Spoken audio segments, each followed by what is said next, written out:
All right, everybody, I think we're just about ready to make that silver Civil War bullet. Y'all saw me make this ringtail sharps. I made a aluminum one out of it, and it turned out really good. I'm really happy with it. We'll make a couple of adjustments. I'll show you when I start making the mold for this bullet, for the silver, what we did. But the first thing I started thinking, saying, if I have 30 grams of lead in this bullet, how much silver do I need to melt to put in it? Because each material has a different weight per cubic centimeter per gram. So what I did, I'll put a little picture up here on the screen. I pulled down a chart showing all the different weights. Y'all know when you put like aluminum in your hand and gold in your hand, you can feel the difference just in your hand. We're on the beach looking for gold. You know, we'll pick up a gold ring. The first thing we'll do is kind of bounce it, because gold is one of the heaviest items out there. So you can feel the weight. If it's copper versus gold, you can almost feel the difference in the weight with your hand.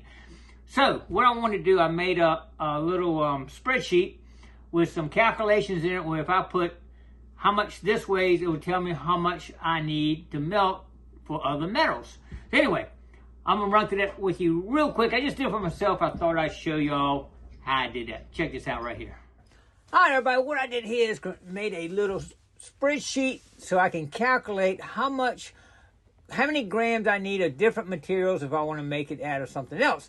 So what this is telling me the weight, grams per cubic centimeter, different materials, 2.7, 10.4, 8.5, and look at gold, 19.3. It's a whole lot higher than any rest of them. And this right here will tell me the grams needed. And what you see here is I got calculations set up in here that will calculate this for me right here. I even put what the cost is right here.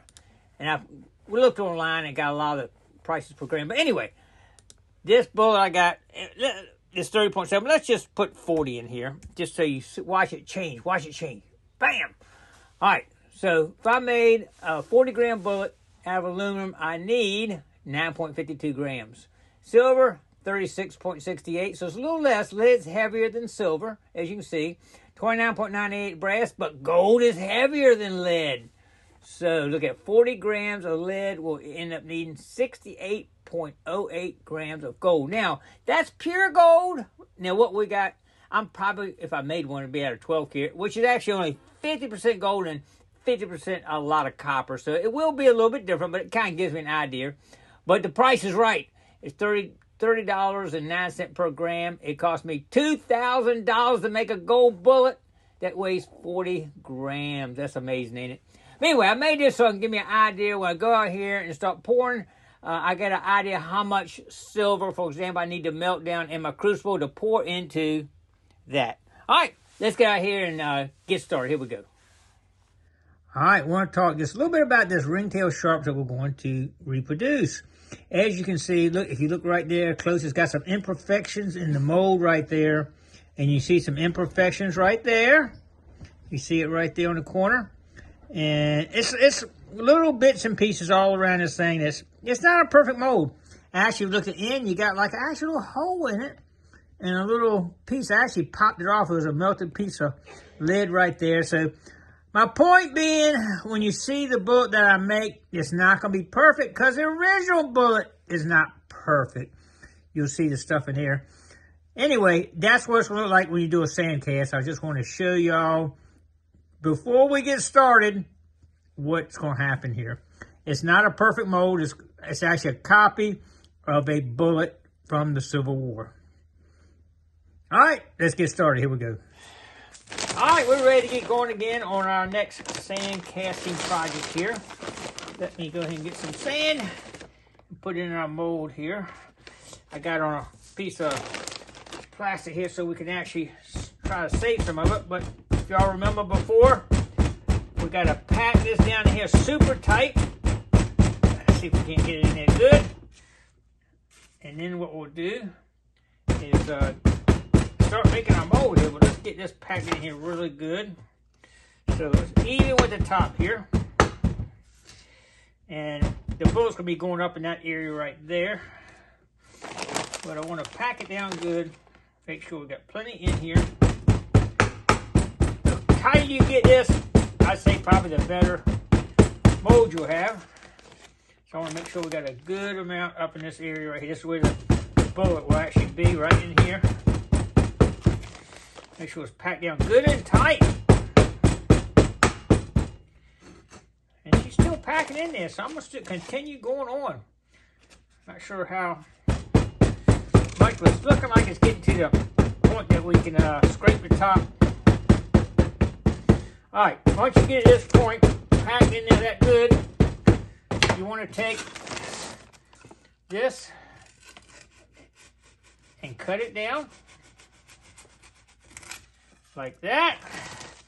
So now we've got our ready to go. Now I did make something a little different this time. What I'm going to do is press this in here like this, and that's where the bullet will go right on that end. So what I'm going to do right now, so y'all can see here hopefully. That's not working. I had to do left-handed here. Get this down there to the center because I want the flow nice and smooth.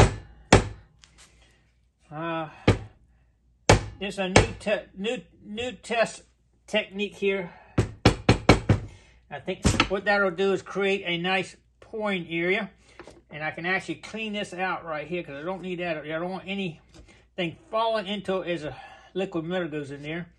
So we'll pack that down good and tight. Get this out. Now, let's see if I can pack it one more time here. Okay. Now we're going to put the bullet in there. Stay tuned. Alright, here's our bullet. We want it to go right here where the liquid will be going into it. We want to get it perfectly center. And want to run this thing halfway through. And as you see, I'm using a rubber mallet to try to get this thing to go in there. And it's creating, I can see the back end over here with about center. That's looking pretty good right there. I think we're pretty much center right there. All right, we're good to go there. Next thing we want to do is put this on top. Oh, well, no, one more thing. We're going to use, you can use different things to, you got to coat this so when you put the other pack in it, it'll actually separate. Otherwise, it'll pound into this and you can't separate it. So I'm going to use baby powder. So I got a little bit over here. They do make some different kind of powders, but I read online you can actually use this to put in here so that the mold will separate. And it got to be powder because you actually create some kind of little imperfections in the mold if you don't. So okay, what we're going to do is this right here, so it separates. All right, I think that's going to be good right there. All right, that should do it. I've never done this, so I'm not sure how much I should put on it, but I feel like that should be enough. We'll find out, that's for sure. All right, next thing we do is put this in here. Now we're going to pack sand in here again to cover this bullet up. Oh, wait a minute. I want to put this in here first because I want to go back over here so that, like that right there. So I should have something to hold that in, I guess. I might have to hold it in for right now by hand because I didn't think of that. Get this packed in here enough we can start pounding it down. I'm going to use this, well, let's see. I'll use a rubber mallet to start with. Okay, definitely going to take a little more than that, won't it? Gotta get some up here around the bullet area. That's the main area up here. Not really going to affect as much down the other end. That's just not too worried about down there as much as I am up here. Getting this thing packed in here good. And I think we're getting close to getting it now. Put a little bit more up here.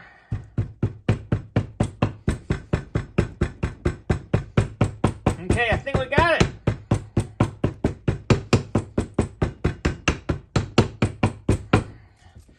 All right, now I'm going to cut this off here. And we're good to go there. Looking pretty. Now, hopefully that powder sets up where we can separate this. I'm hoping, well, it's coming up together anyway. And it worked. Look at that. That's beautiful right there. All right, that looks like it worked really well. Looks like a nice clean thing there to it. Now we can take the bullet out like this. There it is. A perfect one there. All right, let's get this out of there right there. And one thing I got to make sure I do is have an entrance for the liquid right here. So I'm going to take something and kind of put a little bit of a connection right here. We don't want any type of loose stuff in there. So, all right, I'm going to take this knife right here and just make sure I got an entry for the liquid right here. All right, now what we'll do is we'll put this back together. It is now ready for the liquid to go in right there. Oh yeah, I like it. I'm gonna actually put this on here just to hold it together so it stays tight together as I'm pouring. Not tight, just to hold it together. So let's get the kiln out and get started. All right, you saw the process I went through to get ready for this pour. It's a little more involved than you think it is. You just don't run there and grab and start pouring aluminum or sterling silver wherever you pour. But I think we got our mold in a really good shape now to be pouring the sterling silver in it. We're going to crank the kiln up right now and get it started. So I'm going to end this video here. I don't want to make it too long. So we'll end this video here and come back tomorrow and watch the pour. Stay tuned. It is hot. Here we go. Pure sterling silver going in. All right, let's see if it made it. It did make it down to the top, just like we thought.